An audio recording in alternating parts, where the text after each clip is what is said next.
Welcome in, everybody. I hope you had a wonderful New Year's and you've tuned back to the second season of Whisker Whispers Tale of VTuber. I am your host, Grimalkin Bastet, and today we have, drumroll please, Skully. Hi, I'm Skully. Hi, how are you doing? Pretty good. Excited to be here. Awesome. I'm happy you're having a great New Year so far. Can't complain. It's been pretty good. Oh yeah. Okay, so we're gonna start in with questions about VTubing and art.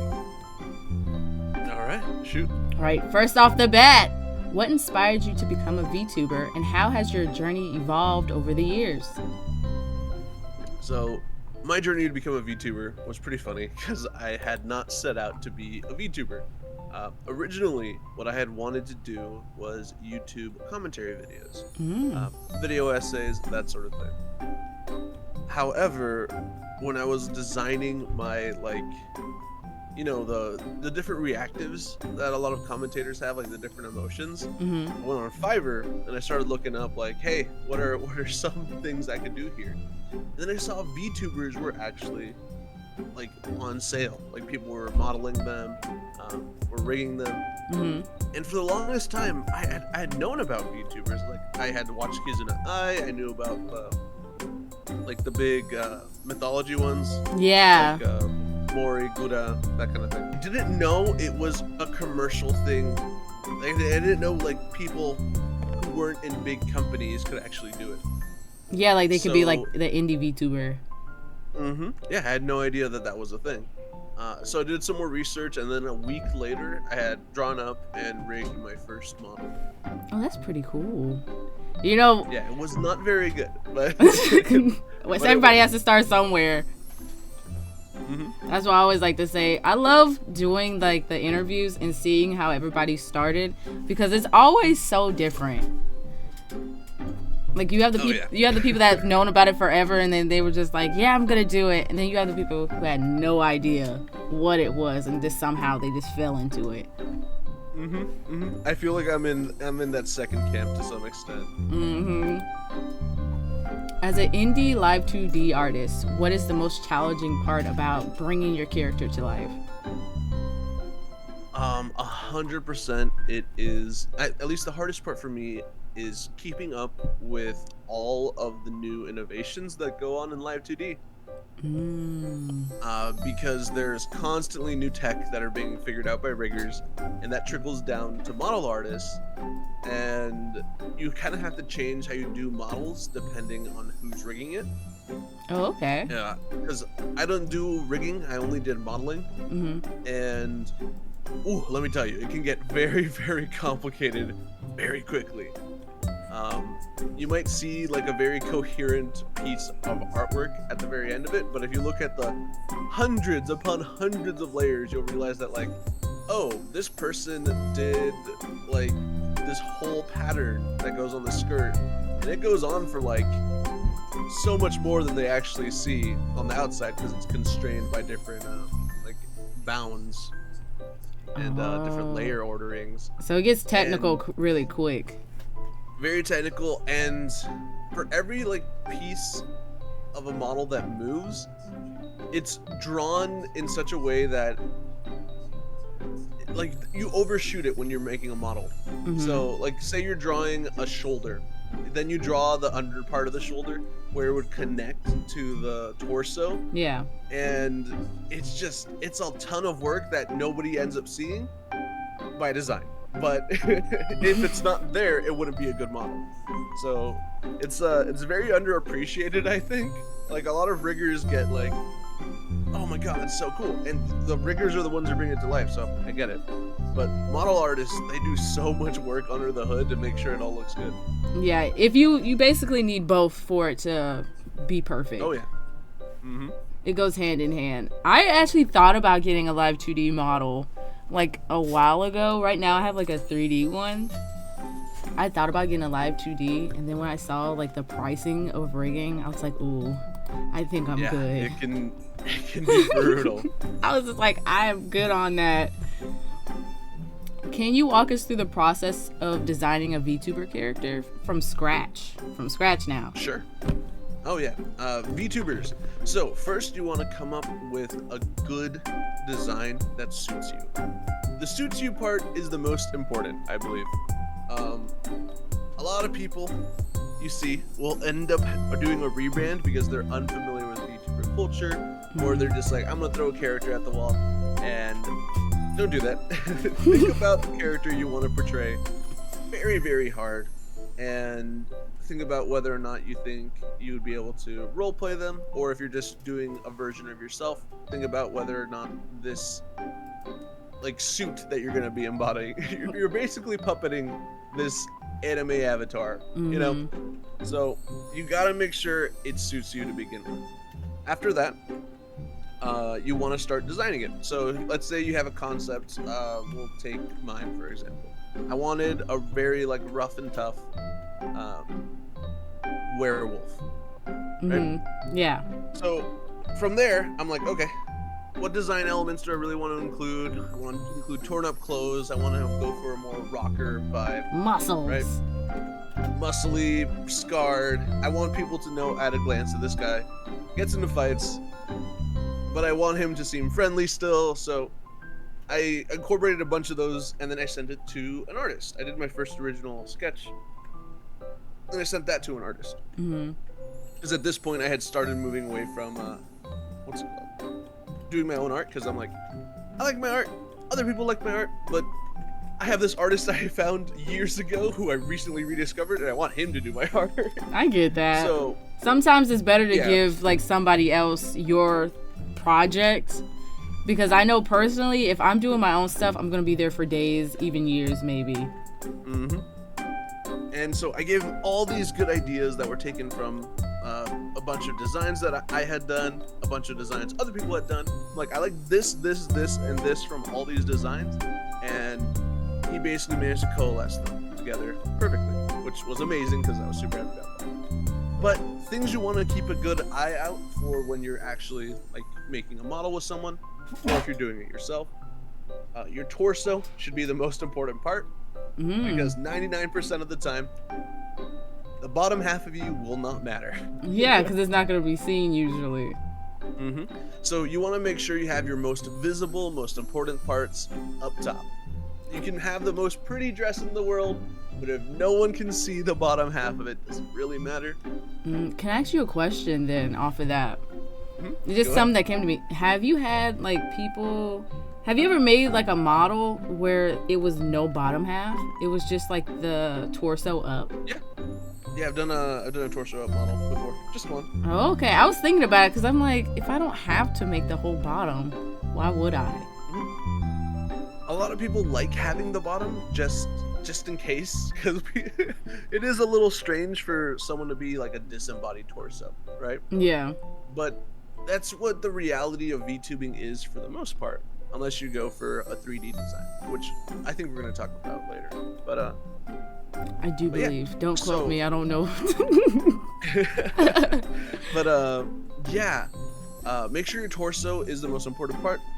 Again, for my design, I made sure that all of my patches were on my torso, because the patches represent things that I care about, things that I like. Oh, cool. And then I also had very like cool facial scars. My the werewolf bite is on my bicep, which is very visible. So a bunch of interesting visual things, like visual cues, should be on the torso and on your face. Yeah, so everybody can like wrap into lore. That's pretty cool. Yeah, and then just have a good silhouette. Make sure it's nice and interesting. I'm pretty sure if you're a VTuber, you've heard a little bit about silhouette at this point. But yeah, those are some of the basic key things I like to go into. I think those are pretty good. I didn't even think about that, like the whole torso. I mean, it makes sense because usually it's like the hips, well, not even the hips, like the beginning of the hips up. Absolutely. I think a lot of people forget that when they're doing like the full character design, and they have these really, really interesting, intricate bottoms. It's like it's gonna get cut off. It's just not gonna be super important most of the time. And that can differ if you're doing a lot of full body stuff. Like say you're a 3D VTuber and you're doing VR chat, you're doing a bunch of stuff, then I would say it becomes much more important. Yeah, because like a lot more people are gonna see it on the day-to-day. But the grand majority of the time, you're either going to have a PNG or you're going to be doing a live 2D model. And for those, it's going to be torso up. You're never really going to have a full body PNG. That's true. I mean, if you think about it that way, I've seen a lot of people who do bust up. So even with that, I mean, I'm thinking about that because now that I think about it, a lot of people stop themselves from VTubing because they don't have a model, you know? But if you're not gonna commission a whole body, you commission a bust up with like the arms to the and everything like that. It could be cheaper. Oh yeah, it 100% is cheaper. Full body tends to be the norm, but people that offer half bodies usually offer them at a discount. Yeah, that's something I just wanted to sneak in because I was just thinking about it. I was like, oh, maybe I'll do that. I'm getting ideas while we're talking. How do you balance being a VTuber with your work as an illustrator and your character design? So this, I wish I had a better answer to, because honestly, it's one of the things I struggle with the most. Recently, I had gone back to school, so it got a lot more chaotic. So my a lot of my projects as a VTuber have been transformed from live streaming to more YouTube content. Okay. Like stuff I can work on in the background versus stuff that I'm constantly doing every day. And I think that has helped. Remember that VTubing isn't necessarily tied to just live streaming. There's multiple forms of content that people can do, whether that be doing speed paints or long form videos or shorts. But yeah, it can be really tough maintaining that work-life balance. And something I like to do is just do things I can do whenever I can squeeze time in. I get you. Versus forcing longer streams that'll severely impact all the other aspects of my life. Yeah, it's kind of like, I get what you're saying, because even right now, I've had to, how I have my work set up is I split it down the middle, like the days of the week. So 3 days I'm working on businesses, 3 days I'm working on VTubing, and then it's just Sunday when I get to relax.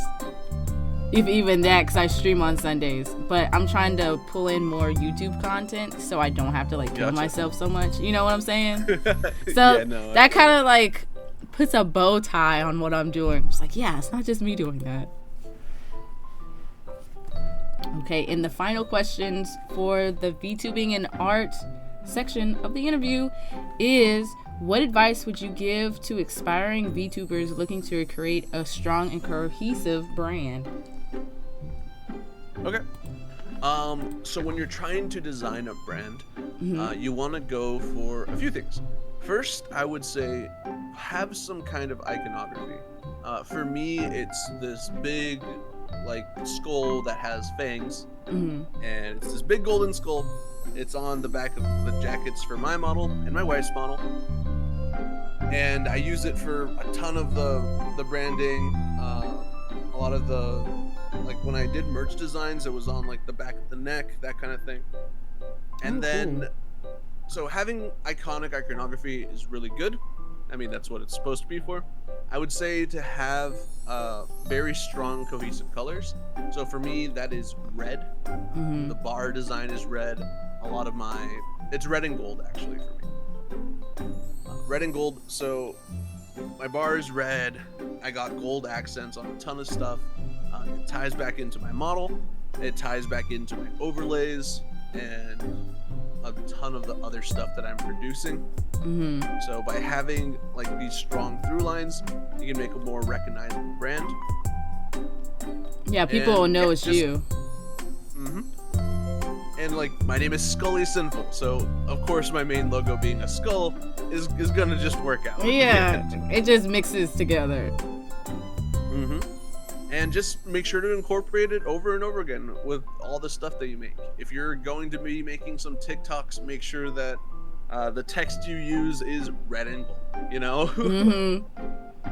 it's just very simple things like that you just reinforce over time. Abuse those colors.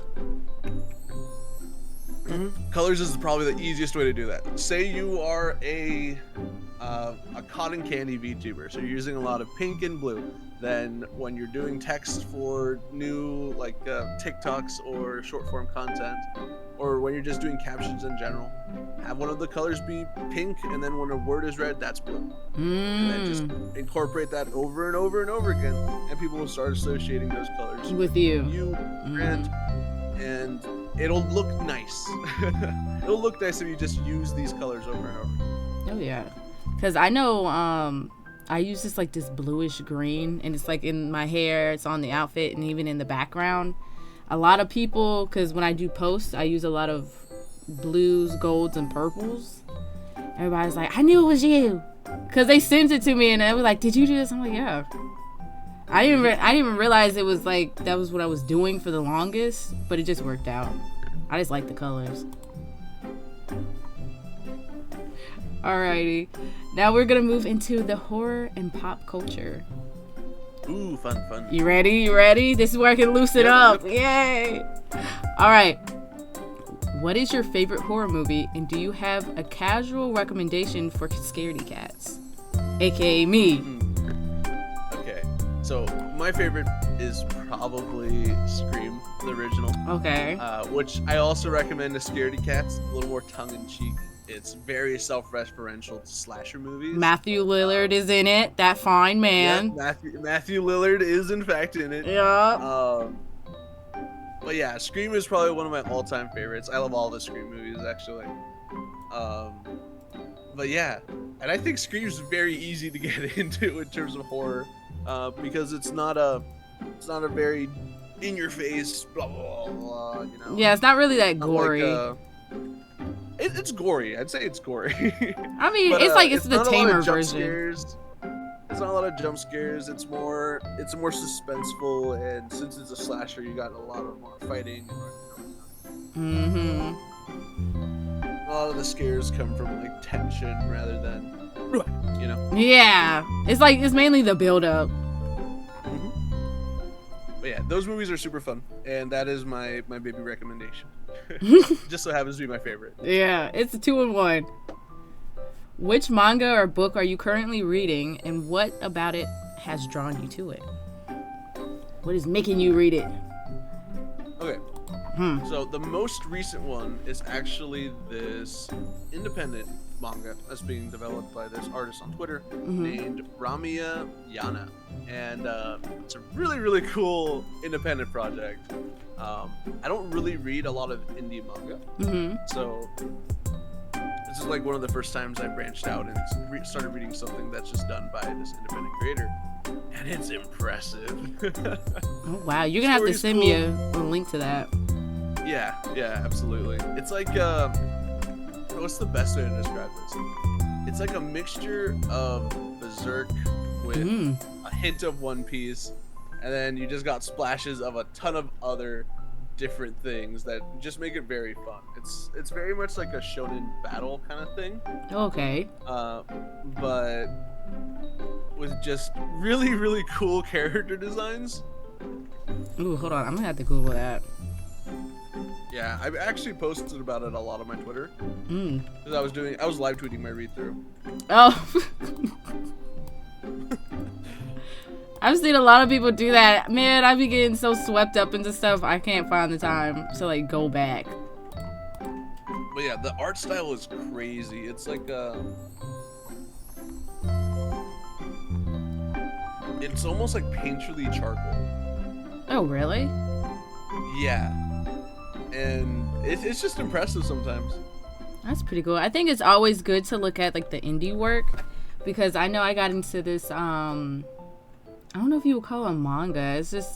It's I'm trying to put it in the most best. Basically, it's a yaoi that I found on Twitter. So 18 plus. It is called I think Love, Murder, Basketball.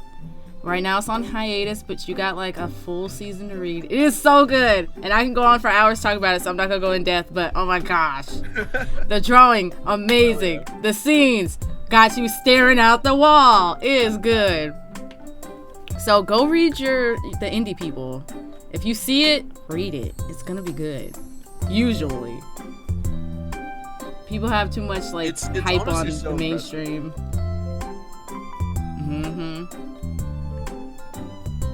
Yep. One of my favorite things about like following an indie person's like manga, or really just any manga in general, especially when the artist is a little more inexperienced at the beginning, is you can see their art progress over time. Oh yeah. And it is one of the coolest things to just see someone get better in real time. You know, because you're just like reading this, and then you see like the updates. Like a year later, 2 years later, 3 years later, and their art compared to their original is like night and day. It's so cool. The progression is just like sugary sweet. That's like the only way I could put it. It's like the best thing ever. Okay, where are we at? I'm lost now. Where are we? If you could design a VTuber inspired by a horror theme, what would they look like? Horror theme. Yeah, like if you had to design a VTuber and it was like horror-esque, what would it... I think the best way to put it is like, what horror movie would it be based on? I think that's the best way to say it. I probably would do something with Japanese ghosts. Ooh, like the Ayakashis? Maybe some of like the urban legend ghosts too. I don't know if we have a Hachi Saku-sama, the tall woman. Oh, yeah, I know who you're talking about. The one, yep. That would be pretty cool. Hold on, now I'm thinking about it. That would be really cool.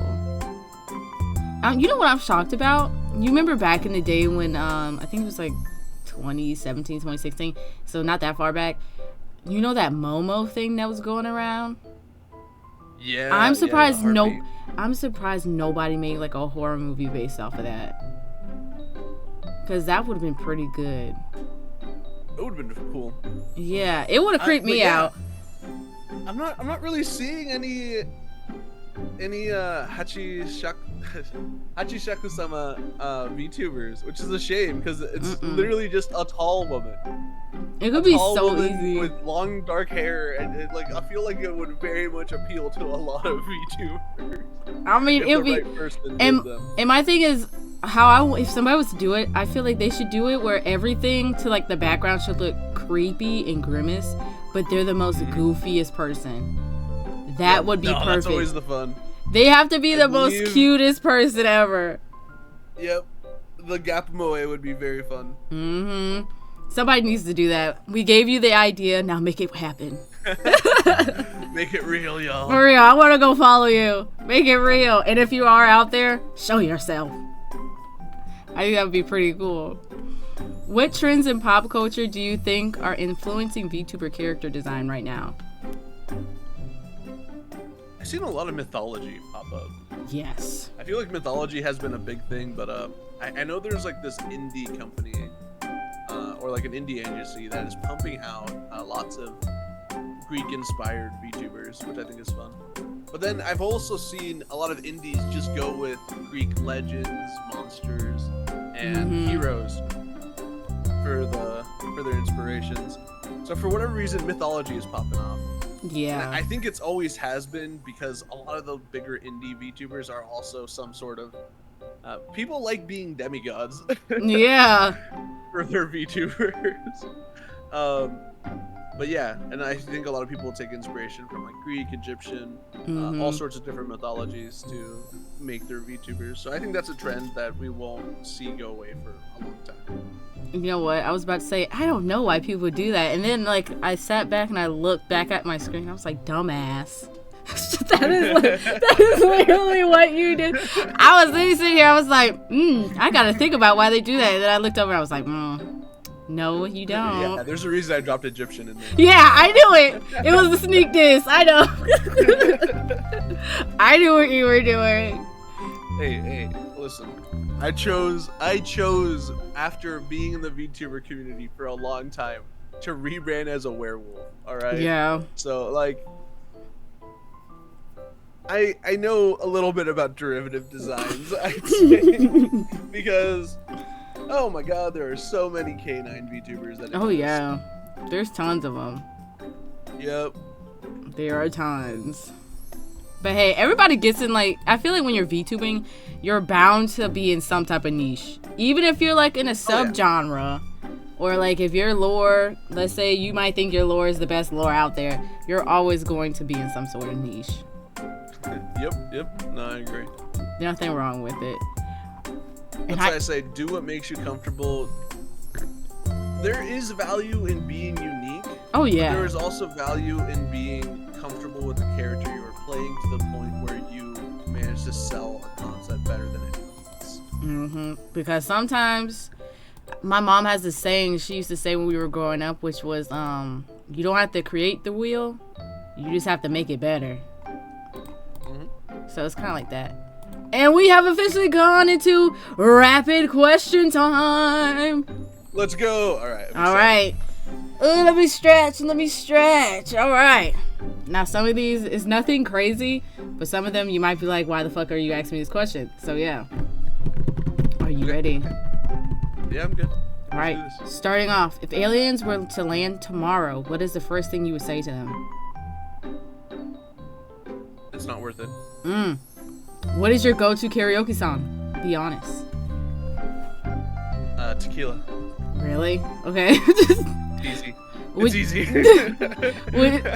Would you rather never sneeze again or always hiccup after laughing? Never. Wait, that never sneeze again. That's only positive. All right. What's the weirdest thing in your search history right now? Ooh. Man. All right. Would you rather be a superhero? This is tough. I understand. You don't have to dive deep. Would you rather be a superhero or a supervillain for a day? Supervillain sounds more fun. Ooh, evil wizard. What's worse, stepping on a Lego or spilling hot coffee on yourself? Hot coffee. If you could only communicate using memes, what would be your first meme? Shrugging. The guy from Supernatural shrugging. Dean Winchester shrugging. I know what you're talking about. That meme way too much. What is your most useless hidden talent? I can play ocarina. Oh, that's pretty cool. I have one. If animals could talk, which one would be the sassiest? Sassiest? Yes. Cats. And it's no contest. I agree. What's your weirdest habit that you're secretly proud of? Weirdest habit that I'm secretly proud of? Yeah. Man, I need to think about my habits. Oh my god. Here, let's bench this one. All right, well, we'll skip it. Would you rather have a time machine or a teleportation device? Teleportation. Understandable. If you had to live in a video game for a month, which one would you pick? Video game for a month.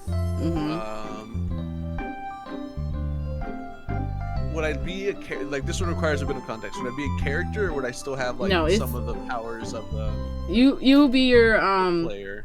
You would just be you. All right. Damn it! I was gonna say Sims because that sounds fun to be God for a bit, but but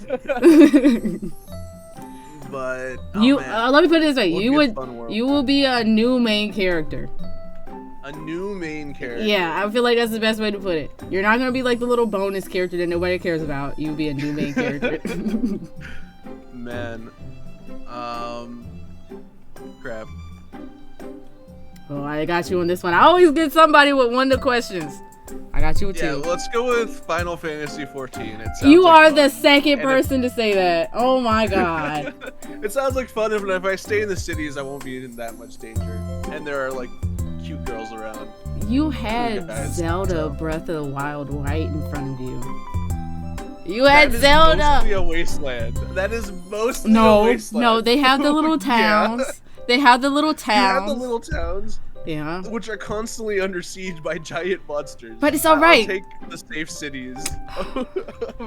I would Limza over all of that. Listen. I would jump into Zelda Breath of the Wild and be one of the villagers and like pump up my muscle and be the savior, or I'll be a god to them, or I would do Rune Factory 4, if you know what that game is. I think I've Rune Factory. Yep. The fourth one specifically. The girl who has thick thighs, or is that a completely different one? No. No, it's the best way I can put it quickly is the characters always lose their memory. And they're like they usually fall from the air.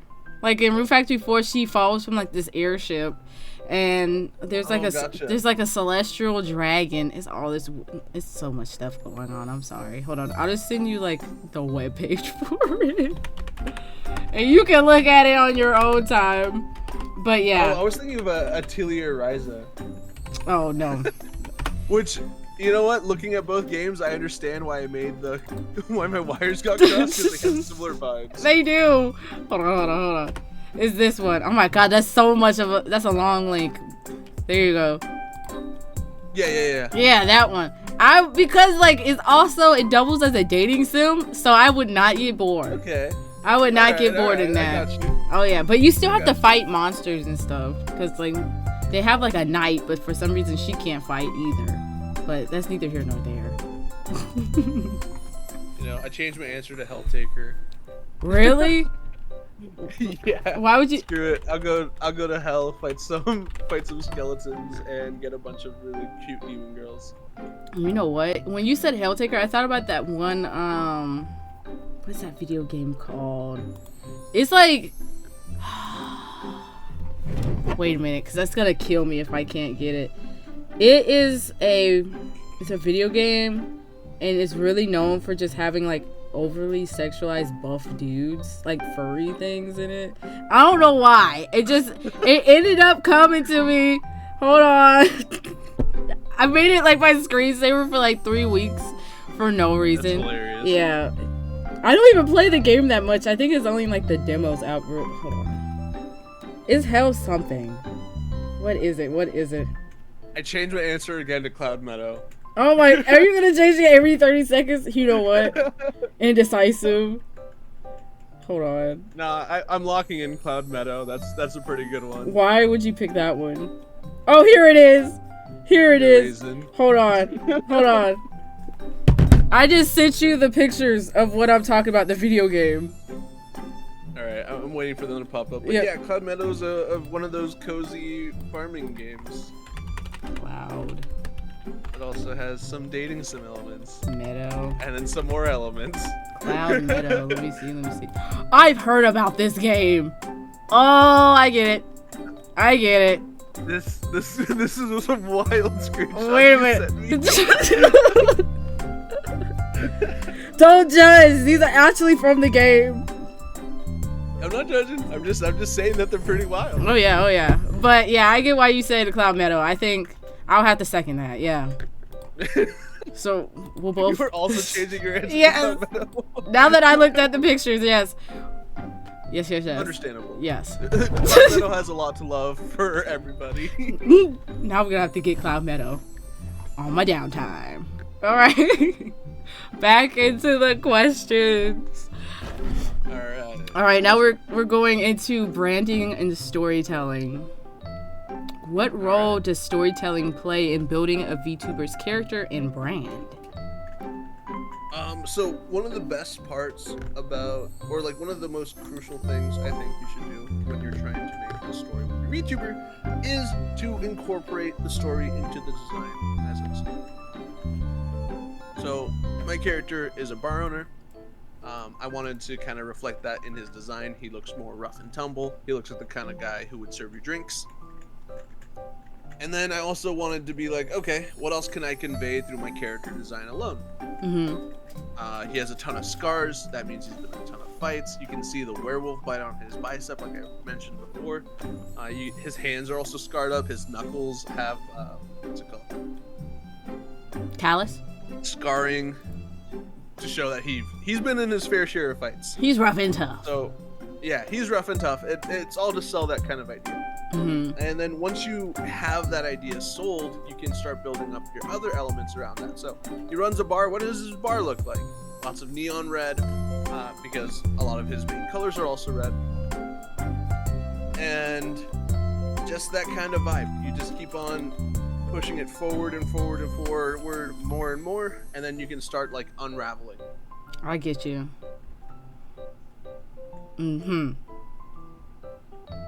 You know, when you said unravel, I know you might not know the anime. I thought about Tokyo Ghoul, the opening. And I like, the lyrics started going through my head, and I was like, yeah. Actually, one of my patches is of Ado, and Ado did a phenomenal cover of Unravel. That is so cool. Genuinely one of the best covers I've ever heard of Unravel. Finally, did you hear? Okay, hold on. Let me take a deep breath. Did you hear that they were supposed to be getting a remake of Tokyo Ghoul? Oh, that's good. Like the whole anime. The anime. Yeah. They're getting the Brotherhood treatment. That's good. Basically. Because they deviated quite a bit from yes, they did. They just need to stick to like the main thing. And Tokyo Ghoul wasn't that great either. But that's neither here nor there. Yeah, that was just. It was. Like I was watching it and I was just like, what are they doing? No. Because they massacred my boy. Yes. Do you think it's important for VTubers to stick to a theme, or is it flexible, or is flexibility more apparent? I'm getting a tongue twister for some reason. Hold on. I think you can stick to a theme and still be flexible. You think so? Yes, I do. Because you just need to make sure that your theme is broadly applicable. Like if you're a bartender or an owner of a bar, that still means that you can talk about all sorts of stuff. You can just make a few references to serving a drink, or you know, you had a rowdy customer the other day, and that can just tie into stories from your real life. It can tie into stories that you just make up. But if you have a theme going forward, like let's say you choose to be a goddess of some sort, all right? Yeah. You can tie it back to reality by saying, oh, a follower of mine was sending me a prayer about a situation they had, and then lead into a story. You can almost always find a way to like loop to it tie in. back your theme to basically anything. So you never really have to break out of character. Hell, if you want to talk about a summer job, be like, man, I did not get a lot of prayers in this season, and I had to get a part-time. It was crazy. And then you go into stories there. But it's very easy if you have a theme that's very applicable. Let's say if you have something that's super mega hyper specific, that might be a little harder. For real. But even if you're like, I don't know, a caretaker of the underworld, you're still dealing with lost souls. You can still find a way to tie it back. Yeah, you can find a way to make it work. Stories. You know, weirdly, I feel like that's why I've been prolonging like making a lore, because I don't know if I can just stick to that, because I would break fourth wall so easily and be like, man, you know, today was horrible. I would forget, like, oh, I mean, no, the sand got in my eyes today. I don't know. It would get tough. You can still say, man, today was horrible. There was sand in my eyes, and to top it off, I can save it. And but then go back into your story, you know. Yeah, I think that's gonna be on my New Year's list, is making lore and sticking with it. Let's go. Yes. I'm wishing you luck with that. Thank you, but I don't know if it's gonna go through. So, don't hold your breath. So, lore is interesting because a lot of people think it's necessary for VTubing. Personally, I don't think so. If you want to not have lore, if you just want to have a cool avatar, you can 100% do that. But I think a lot of people do enjoy it when you play a character versus when it's just a normal person. Yeah. And obviously, that doesn't apply to everybody. There are some VTubers out there that are just them. Or sometimes it's a combination of the two. Take one of the most popular ones of all time, Iron Mouse. She's very upfront about a lot of her IRL stuff, but she also still plays her role as like a demon lady. Mm-hmm. And she just slips between the two, and it's fine. Do what you. makes you happy and do what makes you comfortable. Yeah. And if your viewers can tell you're having a good time and you're comfy, most of the time you'll get the kind of people who will come back because they like what you do.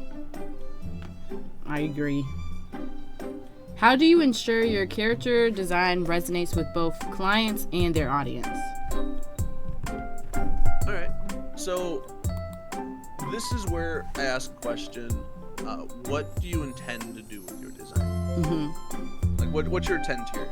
I once helped. So I used to do these streams where I critiqued VTuber designs, right? Oh, cool. I always try to give a person a critique on their design. Things that they can do a little better, whether it be incorporating more stuff onto their torso, changing their silhouette a little, Mm-hmm. or making their design a little more clear. One of those was a guy who wanted to be like a rock and roll guy based off of the sun. Oh. He had a t-shirt, and it was a V-Roid model. It was like the very first iteration of it. Mm-hmm. There was not a lot going on, and I was like, dude, honestly, there's not a lot going on here with this design. You want to be thinking about incorporating different things into it to really sell this idea of your character. Mm-hmm. And the next design that the guy showed me, it definitely had a lot more of the designs. He was channeling a lot of what's it called? Freddie Mercury. Oh, things. It cool. was really cool. So some cool like jacket designs, and there were like trimmings that represented the sun, and I'm like, yeah, okay, you're starting to sell this idea a lot more. And there's some music note buttons, that kind of thing. It was very well done. Mm-hmm. And I'm like, yeah, I can see the intent you're going for here, and I think other people will be able to tell that you're trying to be more music based, and you really invoke that kind of imagery with this new design. And that's something I recommend people to do. Like, if someone can see your design and describe it in 3 words and manage to capture the essence of what you want, then it's a good design. Okay. I see that. I'm taking in your words very deeply. Yeah, this is stuff I've been saying for, man, 3 or 4 years at this point. Okay. So you're used to telling people about it or talking about it. Oh yeah, absolutely. I've done a panel at a convention. Oh, cool. And I've done I've reviewed probably like 500, 600 VTuber designs at this point. So I've done a lot of critiques, and a lot of people have actually put what I've said to use, which is very cool. Oh yeah, it's always nice. It's definitely nice to help people and see them like expand. It's always very cool when you see someone take your suggestions and incorporate it into their model updates or like new designs, because you're just like, oh shit, they took what I said to heart and they incorporated it into a VTuber design. And VTuber designs, as we talked about previously, are expensive. Yeah, it is not cheap. So that means they valued what I had to say enough to put they put their money where their mouth is, you know? Like so that's always very, very, it warms my heart, and I'm like, oh cool, so I'm actually doing stuff to help. Hell yeah. All right, we're moving into community and content creation. Let's go. All right. How do you engage with your community and maintain a personal connection as a VTuber? This one, honestly, it's just to share things that you like with them. Make sure to stay active in your Discord, that kind of thing. This is something I struggle with. I was about to say, you kind of called me out with the Discord. Yep. No, I called myself out with the Discord. I need to revamp my whole thing there. Because I am not very active on it when I know I should be. But staying active on Twitter, sharing thoughts with your friends, and your community. If your community likes you for the way you post about certain things, then keep on doing that. Yeah. I feel like it's hard. Yeah. It can be very, very hard. I don't think anyone who goes into content creation, or they might think it's easy for like a week and then they realize, oh shit, this is tough. They normally don't stick with the notion that it's easy work. No, it's usually not, because heck, even I'm setting up, I'm revamping, I already revamped the Discord, then now it's like, all right, we have to do movie night, game night. I gotta make sure I make time for that. You know what I'm saying? Like, it's fun, but there's a lot of stuff that goes into it behind the scenes. No, I gotcha. All right, what is the most rewarding moment of your VTubing career so far? Most rewarding moment. Yes. This is a big one. Honestly, I think it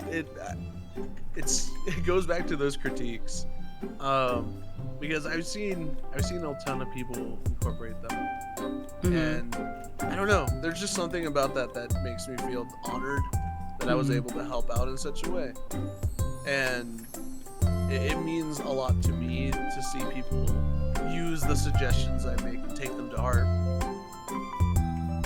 So yeah, I think that's some, outside of like all the streaming, making people laugh, and I think it's helping out my fellow creatives.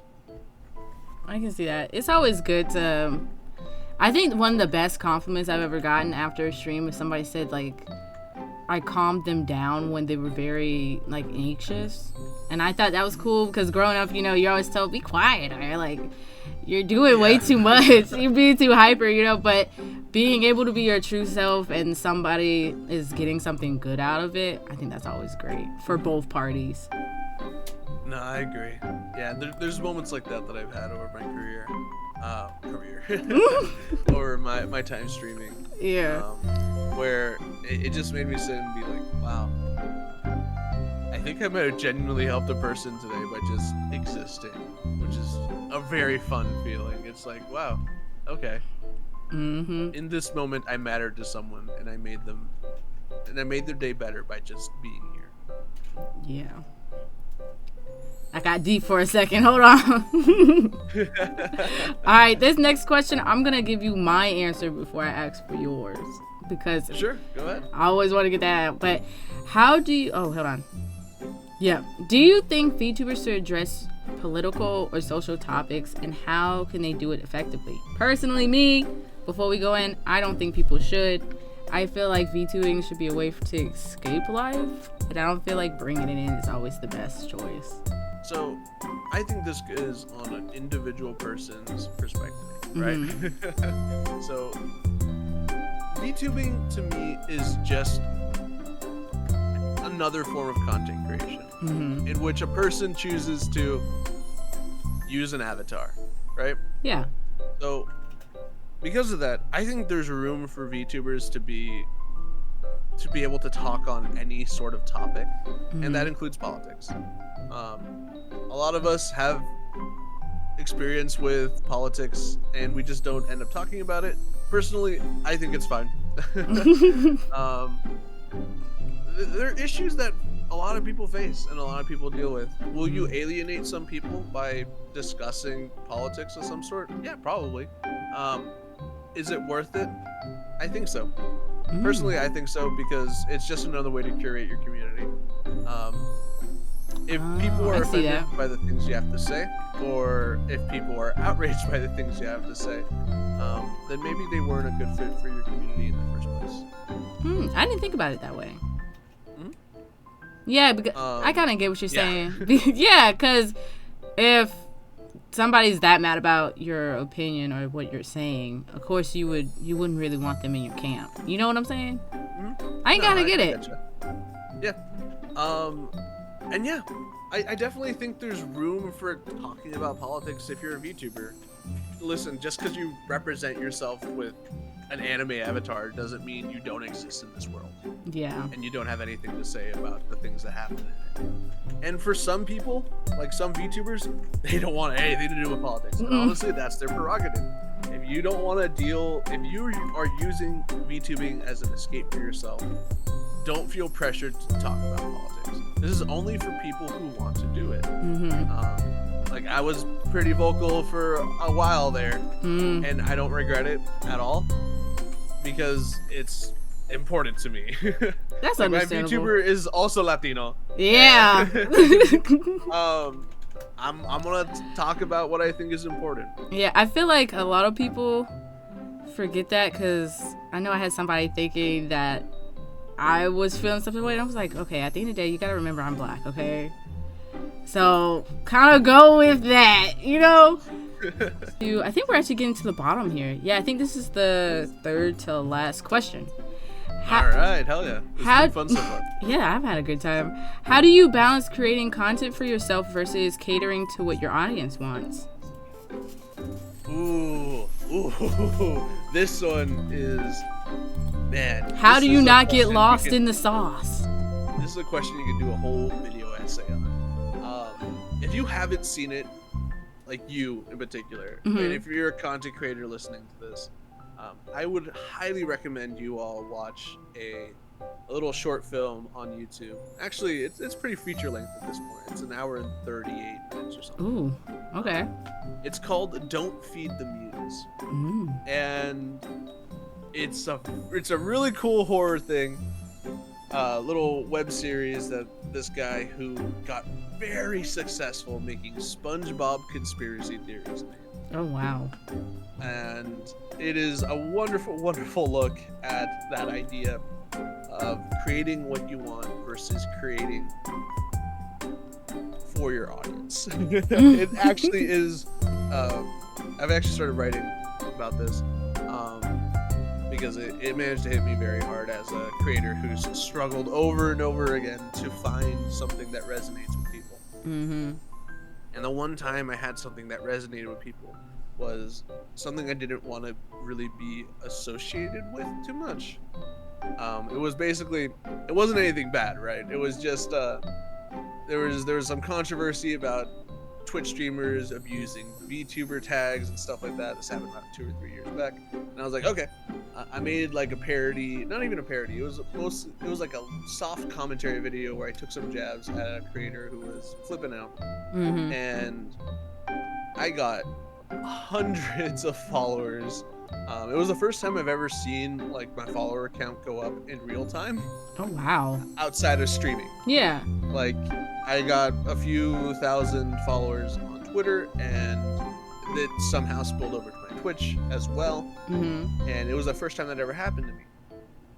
And there was a part of me that was like, oh, if I just keep on doing it, yeah, you'll get built up. It wasn't what I wanted. I didn't want to be like one of those guys who just makes commentary videos on other people, like, teasing them. I didn't want to be like a Leafy, you know? Yeah. For anyone who doesn't know, Leafy was a commentator who used to bully a lot of kids and like cringy creators. But that was his whole thing, and it was such a lowbrow that I could have gone for it, but I didn't want to be that kind of creator, and I didn't want to be known for that. I get you. You didn't want to be forced into that niche. Because sometimes it's hard to get up out of that. Yeah, especially when you see the success it can bring you. Because I don't think I've had that kind of success off of one video ever since. Oh, and wow. That kind of hurts. Because yeah. Heck, you might put more work into the other stuff, and you're just like, this one little video got me all this. Yeah, I did this one YouTube video that I loved. It was on Lies of P, one of my favorite games of all time. And it got like less than 100 views, and that'll always kill me because I've put a lot of love into that one. And I think that's what that short film I was talking about earlier really manages to hit on. And yeah, I'd say if you're creative, please watch Don't Feed the Muse. It's very, very good, and I think it resonates with a lot of us. But yeah, so I don't really have a good answer to this question. This one's tough. I think it's I think if I could take over, if you have the luxury to do what you care about, do what you care about. But if you're trying, if you're trying to make this a job or a career, do everything you can, and then find the one thing that manages to resonate with people, and then just do that over and over and over again. That is my genuine advice if you want success. Yeah, I don't know if that'll make you know, it happy. Sounds sad when you put it like that, but it's really true. I don't know if that'll make you happy, but if you want to be successful, throw a bunch of shit at the wall, see what people like, and do that thing. Keep doing it. Keep doing it. Yeah, but I think that's a good answer, but at the same time too, they can get so lost into that, because then you have people saying, oh my god, they're a one-trick pony, that's all they do, you know? So I think you know what people should. Then you have the other side of people who, when you start to try to branch out again, they don't want that, like, go back to what you were doing. You were much better at doing this other thing. Can you go back to doing that thing? That's why I watched you. Truly, you can't please all the masses. So you gotta like flip the coin. I say, so you can be lucky enough that that people end up liking you, no matter what you do. Yeah. Right. So a lot of people do that, right? They funnel their things into that one thing that works, and who knows? Maybe they manage to make a strong enough connection with their audience that when they start branching off and doing other things, it's well received. Because like they kind of falling in love with you. But there's the other side of that where they already got a guy for that, you know? Yeah. They have their guy for whatever new niche you're going into, and they don't care about that. You're this guy. You're this guy who does this kind of content for them. And yeah, no, it's tough. Well, I just thought about something. You know how like a lot of streamers, they stream on multiple different types of days. You just have it marketed or branded for that. So let's say if you Monday, Wednesday, Friday, Monday you do what you want, Wednesday you do what they like, and then on Friday you can do like a matchup. I mean, I think that's a good way to balance it. I think that's a good way to balance it if you have the luxury of having that kind of free day to balance it. Like, if this is your full-time job, using that day for fun projects might not end up being as lucrative as just funneling it into the thing that people like. Yeah. So this is a tough question. It is. There's no pretty answer to it. There's not like just be yourself, do what you want. It's very complex. You can, but hell, maybe that person isn't what people really like to see, which it sounds depressing and sounds super disheartening to hear, but it's true, man. Whoa, that's like the heated question. You know what? I might make that the question I ask everybody now, just to see. It's a good one. Yeah, just to see where it goes.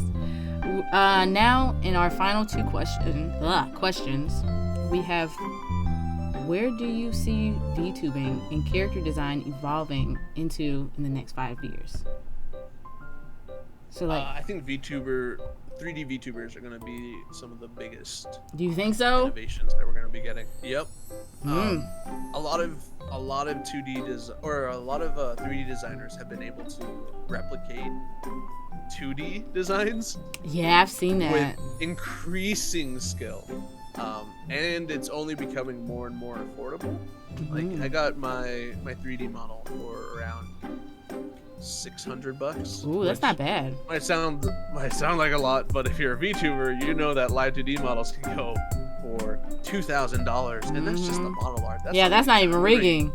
Yeah. So yeah, those can easily span into $5,000, $6,000, $7,000. So $600 for a model that you can use for all sorts of different things, and I mean all sorts of different things. If you have a 3D model, you can participate in dance trends. You can VR chat. You can VR chat. You can get motion capture stuff, and suddenly you are way more expressive than your live 2D counterparts. You're able to move your hands, your arms, your shoulders, and it's all in a very appealing art style because it's just whatever art style you send to your 3D artist. So if you have an artist that you adore, like I did, they can style match it, and suddenly that illustration is brought to life in a 3D way. And because it's 3D, it means it's so much more versatile than it is in live 2D. So I think you're going to see a big rise in 3D VTubers, and yeah, I think 3D VTubing is the way to go. I think it's more affordable, and in the end, it kind of looks nicer. Yeah, I can see that. I mean, live 2D is always great and all, but I feel like the more affordable is the best. Because then you gotta more affordable and more versatile. Yeah, because I mean, you're gonna have to do a lot of different stuff after you get the model. Because a lot of people think, oh, it's just the model. No, background, overlays, figuring out what you want to stream with. You know what I'm saying? Buying games. People don't realize how much games are. Yeah, games can really like sink into stuff. And you don't know if you're gonna hate that game. Yeah, it's tough. I feel like that's why a lot of people should start with playing older games. I understand that sometimes it's better to like jump on the trend of the new game. But when you're playing older games, you can get like the people like, this was my childhood. I love this game growing up. And a lot of people like the older games more than the new ones. It's like a side tangent. Oh yeah, I remember for when my very first stream, I used to have a skull face design, right? Mm-hmm. It was Skully was a self-insert in a story I was writing. Ooh, okay. And he was like this side character who used to own the bar before he handed it down to the owners. Ooh, and, so we got some deep lore. All right. Yeah, some old deep lore. But like, I kind of did that all on a whim. But back to the first stream, I decided to play Undertale for the first time because I knew there was like skeletons in that game, and I knew I could voice act in it, and it would be a good time. And I got affiliate in like less than a month. Ooh. Yeah, that was really good. That was like a good idea then. Yeah, there's only like 3 or 4 people ever streaming Undertale at a time, and the people, and they usually have pretty high viewer counts because people like watching people play Undertale for the first time because it's a unique, it's a quirky experience, and they like to relive that experience with someone new. Yeah. So yeah, I used that to kind of like kickstart, and from there it was pretty smooth sailing. But yeah, you can definitely be smart with your initial. Yeah, what you start with. Initial games that you stream with. Man, I haven't heard of Undertale in so long. That really took me back. Yeah. It's very nostalgic for a lot of people. It's very comforting. All right, our final question for the night. If you could give your past self one piece of advice when starting off as a VTuber, what would it be? Do more research. That's like the first one? Like the first advice? Do more research. Oh, wow. Absolutely. And this goes for everybody, honestly. Do more research. Do more research into VTubers, into VTuber culture. What do people like? If you wanted to treat this seriously and as a potential career where you really focus in on content creator, you need to know what resonates with demographics, right? So do your research, find out what other people are doing, see what makes, like, go to the VTuber tag on Twitch, look at the highest rated streamers, and then take notes, figure out what makes them work and what people watch them for, and then ask yourself, can I apply this to myself? Sometimes the answer is going to be no. If it's an ASMR streamer who has a very pretty voice, that might not work for what you're going for, right? But I don't know, maybe it's the way they engage with their audience. Maybe it's the inside jokes that they have with their communities. Maybe it's just the way they structure their content, their overlays. See what is working and then apply it to your own stuff. Yeah. And then do all that other design thing and just start streaming. You can have a big, crazy debut event if you want. It's not necessary. But please, if you are going to be a streamer, you need to start streaming. Holding off on it isn't going to make you a better streamer. No. It's just going to make you a procrastinator. Yeah, sometimes the best thing is just to go ahead and push that live button. Just do your big one. Yeah. Be consistent. Make sure that if you're streaming Fridays, you always stream on Friday. If you're streaming on Wednesdays, you always stream on Wednesdays. Yeah, because then you'll become a part of someone's routine. Yeah. Right? And that is crucial for maintaining those viewers over time. Someone will get very used to turning on your stream and enjoying their dinner while they watch you. I actually have a follower like that. His name's Sir Phantom, and he watches he's in Australia. So when I stream on Saturday, not Saturdays, I'm sorry, Sundays. So when I'm streaming, he's getting ready for work. So even with that, cool. So you're basically his podcast / newscast. Yeah. So when I realized that, I was like, oh my gosh, I didn't even notice. Like you can have like such a I'm gonna say a big part because I'm not gonna gas it up that big, but you have a part in somebody's life that they do. And even with that, that's really nice. But yeah, 100% do your research, guys. Oh yeah. Deep dive. Stalk people. Figure out if that character that you want to play is going to resonate with you and your potential audience. I agree so much. Yeah. This stream has just fun. I had a really good time. I had a great time. This has just been me just taking in your words of advice, really, with a lot of things, and I'm gonna be using it. Yeah, I hope so. I have a lot of great advice. I wish I would apply it as well as I can talk about it. But yeah, I wish anybody luck if they're starting to think about becoming a VTuber. Make sure to really think about the design you're going for, how it would work with you, and what you want to end up doing. And I wish you all very good luck. It's a fun game. It takes time, so don't rush too much, but don't procrastinate. Because sometimes rushing it is like the worst option you can do.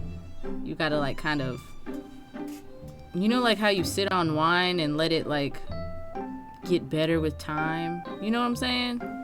Oh yeah. Sometimes you shouldn't rush too quickly into it, because then you didn't have enough time to do your research, to look at stuff, and to really know what your place is going to be inside the VTubing community. And something I would recommend is to make a burner Twitch account to practice. Because you might not like streaming. Like straight up, you might not like streaming. You like the idea of playing an OC. That's what you like. And because you hear VTubers need to stream, you're like, okay, I'll stream. You might not like it. You might not like talking to empty silences for a ton of time because, you know, when you're starting off, that's what you're going to be doing. Yeah. You're going to be talking to yourself and hoping someone clicks on you and they like all the stuff you're just saying about the game or you're talking about your life. So you need to be able to do that. And a lot of people can't, and they don't know it until they spent $2,000 on a model and realize that, wait, I don't like this at all. So please, make a burner account. Do a few streams on there. See if you actually like it, and then go ahead and start spending from there. Your money if you want. Because I know somebody, they started streaming, I want to say like 6 months ago, and they sadly already graduated. Yeah. And I'm just like, oh my gosh. And they were like, yeah, and their model was like really pretty. So I was just like, oh my gosh, you should have kind of worked that out beforehand. But yes, thank you for coming on, Skully. Yeah, absolutely. It was a ton of fun. Awesome. And I will see you all next Monday for your next dose of Whisker Whispers Tale of VTuber. And our special guest is going to be, as you know, a mystery. Because I don't remember their name. Yeah. Oh no. Yes. Have a great day.